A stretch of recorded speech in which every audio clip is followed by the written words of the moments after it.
And Jesus answered and spake unto them again by parables, and said, The kingdom of heaven is like unto a certain king, which made a marriage for his son, and sent forth his servants to call them that were bidden to the wedding. And they would not come. Again he sent forth other servants, saying, Tell them which are bidden, Behold, I have prepared my dinner. My oxen and my fatlings are killed, and all things are ready. Come unto the marriage. But they made light of it, and went their ways, one to his farm, another to his merchandise. And the remnant took his servants, and entreated them spitefully, and slew them. But when the king heard thereof, he was wroth, and he sent forth his armies, and destroyed those murderers, and burned up their city. Then saith he to his servants, The wedding is ready, but they which were bidden were not worthy. Go ye therefore into the highways, and as many as ye shall find, bid to the marriage. So those servants went out into the highways, and gathered together all, as many as they found, both bad and good. And the wedding was furnished with guests. And when the king came in to see the guests, he saw there a man which had not on a wedding garment. And he saith unto him, Friend, how camest thou in hither not having a wedding garment? And he was speechless. Then said the king to the servants, Bind him hand and foot, and take him away, and cast him into outer darkness.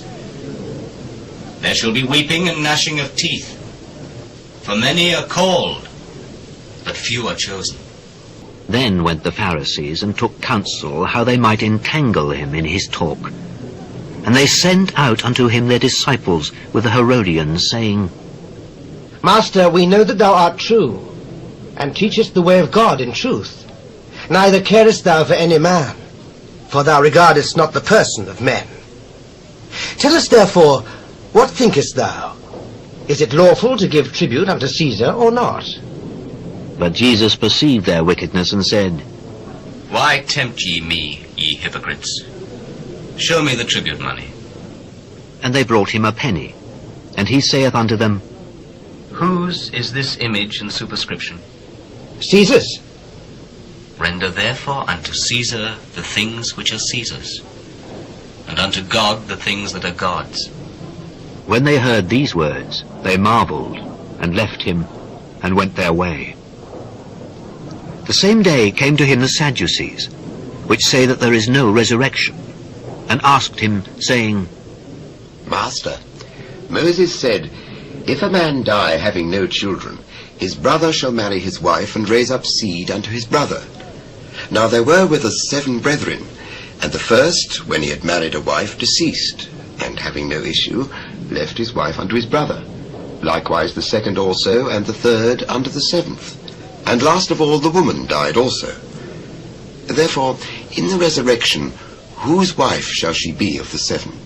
For they all had her. Ye do err, not knowing the Scriptures, nor the power of God. For in the resurrection they neither marry, nor are given in marriage, but are as the angels of God in heaven. But as touching the resurrection of the dead, have ye not read that which was spoken unto you by God, saying, I am the God of Abraham, and the God of Isaac, and the God of Jacob? God is not the God of the dead, but of the living. And when the multitude heard this, they were astonished at his doctrine. But when the Pharisees had heard that he had put the Sadducees to silence, they were gathered together. Then one of them, which was a lawyer, asked him a question, tempting him, and saying, Master, which is the great commandment in the law? Thou shalt love the Lord thy God with all thy heart, and with all thy soul, and with all thy mind. This is the first and great commandment. And the second is like unto it. Thou shalt love thy neighbor as thyself. On these 2 commandments hang all the law and the prophets. While the Pharisees were gathered together, Jesus asked them, saying, What think ye of Christ? Whose son is he? The son of David. How then doth David in spirit call him Lord, saying, The Lord said unto my Lord, Sit thou on my right hand, till I make thine enemies thy footstool? If David then call him Lord, how is he his son? And no man was able to answer him a word. neither durst any man from that day forth ask him any more questions.